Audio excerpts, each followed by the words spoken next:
Hi, this is Bedrest Coach Darline Turner-Lee, owner and founder of Mamas on Bedrest and Beyond. And today we're talking about diet being associated, good lordy, with improved outcomes in pregnancy.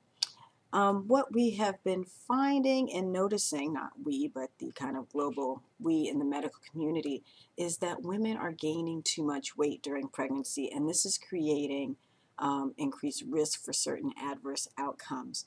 Dr. Shakila Thengarantinam is a researcher out of the Queen Mary University in London, and she has been studying this with her colleagues to see if there is a way to reduce maternal weight gain during pregnancy and optimize not only mom and baby's health, but to reduce these perinatal risks. Dr. Thengarantinam, I'm probably killing her name, and I'm so sorry. They searched the literature and they came up with 44 randomized controlled trials and looked at 700 different women. And what they looked at is whether or not modifying their diet, changing how they exercise, or a combination of both was optimum in helping women who had gained too much weight during pregnancy to reduce their weight. And what they found is that dietary intervention alone had the largest reduction in maternal gestational weight gain, with an average weight loss of 3.84 kilograms. You got to remember this was in England, or 8.45 pounds. So they were able to modify a woman's diet and help her gradually and safely lose weight while she was pregnant to the tune of about 8.45 pounds. Now, it was interesting because a lot of us might have thought, well, is she exercising, or a mixed approach would be better? But dietary intervention alone, at least during pregnancy, was optimum. What they found was that by reducing mom's weight during pregnancy, if she had gained too much, it was associated with a reduced risk for preeclampsia and shoulder dystocia, and there was an overall trend towards reduction of gestational diabetes, gestational hypertension, preterm birth, intrauterine death, and intrauterine death when compared with control or no other intervention. So, I mean, really, it's kind of interesting to note that women who have gained too much weight, who are then at increased risk for these complications, by a modest weight reduction, I mean, 8.45 pounds is really not that much, but a modest weight reduction really impacted their risk of developing these complications. So what they noted that the diet-based interventions effective in reducing weight gain in pregnancy included a balanced diet with a calorie limit of 18 to 24 kilojoule calories per kilogram. And that's in the, I should have calculated that out, roughly 2,000 calorie range. They also recommended or found what worked best. I didn't say recommended, but found what worked best was a low glycemic diet with unprocessed whole grains, fruits, beans, and vegetables, and that a healthy diet for a pregnant mom included a maximum of 30% fat, 15 to 20% protein, and 50 to 55% carbohydrates. Now, these you had to work with a little bit depending on the needs of the mom, but those were the proportions that they found were best. Now, this was somewhat of a preliminary study, and they noted that, there really wasn't totally sufficient evidence, but these are the trends that they found in these 700 women from these 44 different studies that are kind of moving things in the direction of, if a woman has gained too much weight during pregnancy, you need to try and get it off. Dietary intervention alone seems to be the most effective, and the dietary intervention should be a balanced diet with, a set weight, set calorie intake, and be low glycemic with unprocessed whole grains, fruits, vegetables, beans, and the maximum of 30% fat, 15 to 20% protein, and 50 to 55% carbohydrates. Now, a lot of people would say, well, why are you telling us this? We're mamas on bed rest. And, of course, you've already said a lot of mamas on bed rest actually don't gain recommended amounts of weight because they are on bed rest. And this is true. I'm not disputing that or anything. But there are women who gain quite a bit of weight while they're on bed rest. And I also feel that because you are on bed rest, it is almost more important that you take in a really healthy diet because you're not moving around. Your circulation is being affected by the fact that you're not moving around a whole lot. How your body is metabolizing and all these different things are being affected by you being on bed rest. So I think it's really important that you have kind of an optimum diet. So what does that look like? Well, I brought a few things along so that we can kind of look at it. When we're talking fruits and vegetables, I always really like to think about antioxidants. Now, first and foremost, I say to people, if you're going to eat fruits and vegetables, eat everything. Eat a wide range, lots and lots and lots of color. But some of the things I like most are berries. Now, there you go. You can see them. I love berries because berries are very high in antioxidants. And blueberries, strawberries, raspberries. These are blueberries and raspberries that I have here. They pack a lot of wow for the punch. They're very low in they're low glycemic. So when you eat, say, this is probably, it's not quite a full cup of berries, but it's very low calorie, yet, and it's also low glycemic. So when you eat it, it's not going to bump your blood sugar up really quickly and then slam you back down. That's what we mean by low glycemic. The glycemic index of a food is the rate, speed, however you want to term it, at which that food hits your bloodstream and sends your blood sugars up and then subsequently coming back down. We like low glycemic things like these berries and lots of fruits and vegetables, which take a long time for your body to break down, which means that your blood sugar rises slowly and steadily and tends not to have a big, huge spike with a big, huge drop off, but more of a kind of gradual and more even keel of blood sugar release. That's good so that you don't develop insulin spikes.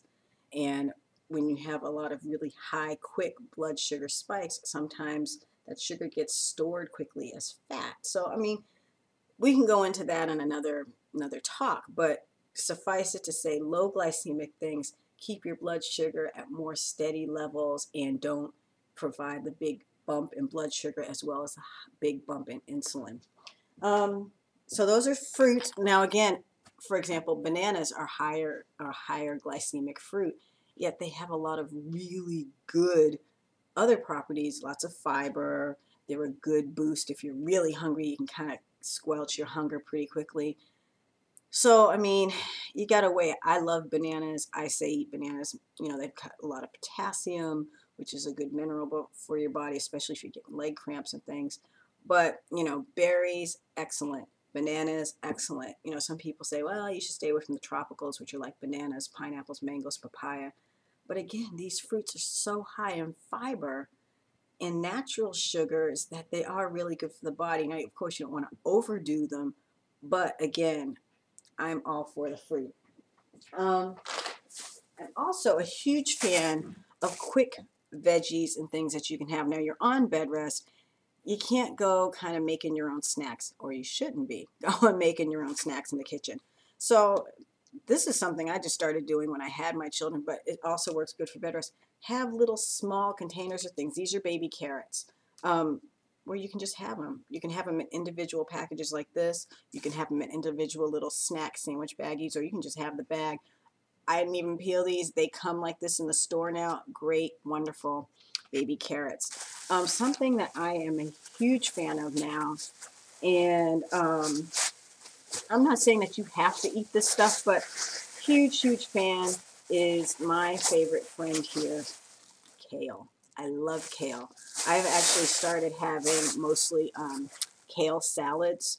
I use kale instead of lettuce in a lot of instances, and I will do kind of a kale spinach mix because of the tough stalk and the dense greenness of this veggie. Lots of fiber, lots of antioxidants, and actually quite a bit of calcium. If you put like kale and spinach and say broccoli in your salad, you're getting a lot of calcium, you're getting a lot of iron, you're getting a lot of fiber. all this right in like just a small salad with these greens. So it's wonderful. Another thing that I have started doing with my children or for my children is making kale chips. And I think I put that in one of the blogs. I'll have to go back and look. But you just wash off the kale, you cut it up, put a little bit of olive oil on it, and bake it until it gets a little bit crispy, little bit of sea salt, and you eat it. Now you're getting the crunchiness that you want from potato chips. You're getting that little hint of salt, which is sometimes what you want, but you're getting huge doses of fiber and vitamins because you're doing it with kale. Much better than potato chips. Some other things you can do, now, you know, oh, here we go. Here's my other sets of props here. We talk a lot about fiber and whole grains, and a lot of people are like, well, what the heck are whole grains? I mean, you know, I eat bread. Does it mean that it's whole wheat, whole grain? You want to get grains and things that are kind of have the husks that are kind of, I don't want to say chewy, but are less processed. Now, one of the things that my kids, I admit, my kids love waffles and pancakes, so I started getting a 10-grain pancake and waffle mix, and this has in it whole wheat flour, buttermilk powder, baking soda, blah blah blah blah blah, but corn flour, rye flour, triticale flour, oat flour, rolled oats, soy flour, millet flour, barley flour, brown rice flour, a little bit of sea salt, flax meal, and baking soda. I mean, this thing is packed full. And when you, half a cup of this mix dry has 8 grams of protein in it. I mean, hugely dense, mix here. And especially like if you can make like buckwheat pancakes or, I'm trying to think of some other, the different types of flours. They make really, really great pancakes and waffles and things, but they have a lot more nutritional value to them. Another great snack, which is high in protein, and you'll hear me talking a lot about protein here, and I'll tell you why in a second, is hummus. This is our hummus that we've eaten way too much of, but it's great. Hummus has about 6 grams, I can't remember if it's on this one, about 6 grams of protein in a couple of tablespoons rather. So a couple of tablespoons of hummus with maybe some baby carrots or some chopped up broccoli, and you've got a great snack that packs a punch, will fill you up, is not going to boost your blood sugar, and it's actually going to help you moderate your weight. I also wanted to share, I am a huge proponent of maple syrup because you get some B vitamins with maple syrup and you get some iron, and I just think it's better than a lot of the pancake syrups on the market, which are mostly high fructose corn syrup. A lot of people, you know, you see the commercial. There's no difference between corn syrup and sugar cane. Your body doesn't know the difference. Sugar is sugar. That's crap. Your body does know the difference. And high fructose corn syrup is something that is over time not good for your kidneys and your liver as it's being broken down, and it spikes your blood sugar really quickly. So we're talking about things that are low glycemic. High fructose corn syrup is not low glycemic. So you kind of want to minimize. I'm not saying avoid it totally, but you have to watch. It's in things like ketchup. It's in things like mustard, relish, mayonnaise. I mean, you think, what? Why would I have high fructose corn syrup in salad dressing? But if you have a meal that you use ketchup, mustard, relish, a lot of breads, have a salad that it has in it, you're getting compounded amounts of high fructose corn syrup, and that's when it becomes a problem. So anyway, that's just my little bitty spiel. I also love Greek yogurt, and I'm trying not to show brands here because I don't want to seem like I'm biased. I love Greek yogurt because it's low in fat, low in calories, but high in protein. 1 cup or 8 ounces of this has 23 grams of protein. I mean, huge. So, you know, this with the berries, I mean, I can't personally eat a whole cup of yogurt, but, you know, for a lot of people, that's not a big deal. But a full cup of this and maybe half cup of berries, and I mean, that is a pretty powerful snack. You know, I tell people to watch their fats with things when they're doing, when they're looking at their meats. Lean cuts of meats. I'm talking like when I buy ground beef, I try to get, what is it, like 97% fat free. I mean, very lean ground sirloin if you can. And I mean, at least in the grocery store here, I don't know where you are, you can get it at a really reasonable price. I can get the store's brand and they make it really reasonable. Could be because it's Texas and it's like steer country. I don't know. But I know at least here it's really reasonable. Also, boneless, skinless chicken breast, very lean cuts of pork if you know pork is your thing. Usually baby back ribs don't fall into that category, but you know, lean pork chops, pork loins, those can be really good. And people say, well, why so lean? They're not going to cook. They're going to not shrivel up, blah, blah, blah. Then you cook them in olive oil. Yay, olive oil. Love it because olive oil is going to give you some of your omega-3 fatty acids. And we've talked about the omega-3s and omega-6 fatty acids that are very necessary for cell function, for electrical conduction of our nervous system, how our skin feels, our hair feels. I mean, lots of really good stuff. So for the essential fatty acids, I'm all about the olive oil. Now, for moms on bed rest, you might want something quick. You just want to snack on something, but you don't want to go anywhere. You don't want to have, you know, candy, cookies, whatever. I love protein bars. I love protein bars. These are my favorite right now. This is a chocolate fusion bar. And it is actually, is this gluten-free? I think it's the peanut butter one.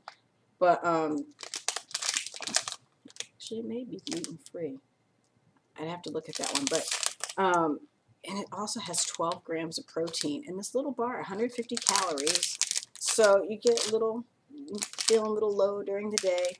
Really good. Not a lot of sugars and what is it in here? A little bit of iron, a little bit of calcium, a little bit of fat.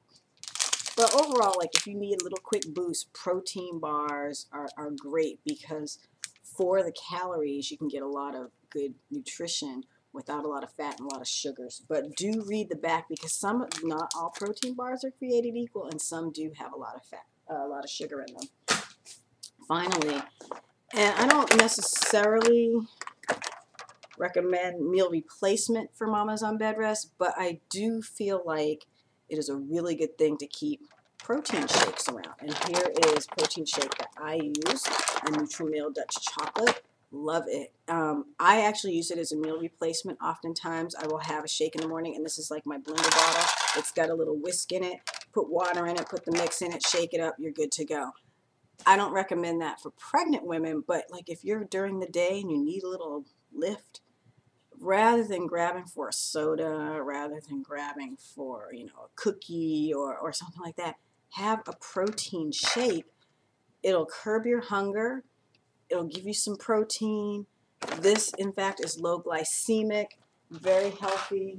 You know, just an overall great way to boost your energy, but in a very healthy way. Now, a couple of things you may have noticed, I'm always talking about, you know, protein. What often happens is when we're hungry is that we're having a sugar dip and, you know, glycemic dip. And, you know, yes, we're hungry and want to eat something. A lot of people then will grab for cookies, chips, this and that. These things, they have that potential, the high glycemic index. They will spike your blood sugar, but then you crash down because they don't have enough to really stick to you, to give you some oomph. When you have a snack, you want to have a snack that is a combination of a complex carbohydrate, and by that I mean fruit, vegetables, and a protein, because those two together will cause your body to work a little bit harder to break that food down. So for example, if you did the carrots and hummus, you know, 2 tablespoons of hummus, few baby carrots, your blood sugar would slowly rise because your body's going to break down the hummus, which is the garbanzo beans, and break down the carrots, which takes it some time, so it's slowly rising, and it'll stay steady longer because, you know, breaking it down takes it the time. And you'll feel full longer. You're not going to feel like, you know, half an hour later, oh, I want something else to eat. That's what we're talking about when we're talking about low glycemic. That's what we're talking about in getting foods that when you eat them, it takes your body a while to break them down because you'll feel full longer, takes your body longer time to break it down. You get that feeling of satiety longer, so you're not snacking. And also, these don't have a lot of fats and sugars, so what happens is your body uses it all and it's not storing it. You're not gaining fat, you're not gaining weight. That's why we talk about the complex carbohydrates. That's why we say have a snack that's a combination of complex carbohydrates and protein so that you get that sustained blood sugar level throughout. And finally, here's my trusty dusty little water bottle. I'm always sipping on water. It is so important for mamas, pregnant or not, sure, for mamas pregnant on bed rest or not, to stay well hydrated. I live in Texas. It's hot here. It's warm here now. And it's been warm since like February, March. It is imperative that you stay hydrated. You need to drink easily, they say the 8-ounce glasses of water. Yeah, probably, and even then some. You need to stay hydrated because if you get dehydrated, you can be at risk for preterm labor, you start cramping, you start feeling poorly. It's bad for you, it's bad for your baby. So be sure to drink a lot of water. And you'll notice I did not say juice, I did not say sodas. While a little bit of juice is fine, really have water at your bedside and just sip on it all day. Kind of commit yourself to 2 liters a day. Get a tall 2-liter bottle and just commit to drinking that over the course of the day, and then you will be great. So I hope this helps you out to understand why diet is so important. I mean, we always talk about it in terms of you're gestating a baby, you need this to grow the baby, and yes, all these different things. But as always, I'm about the mamas. I want you to be healthy. I want you to have a healthy pregnancy. I want you to have a really good labor and delivery and a healthy baby. And if you've gained too much weight, you put yourself at risk for not having that and having some really icky complications that just aren't necessary. So I'm not saying you have to do all of this stuff. I'm tossing this out as some suggestions. I hope they've been helpful. And I wish for you always a very happy, healthy, long, full-term pregnancy with a safe, quick, swift, complication-free labor and delivery, and a cute, big, fat, happy baby. So this is Darline Turner-Lee, Bedrest Coach, owner and founder of Mamas on Bedrest and Beyond. Thank you so much for joining me today.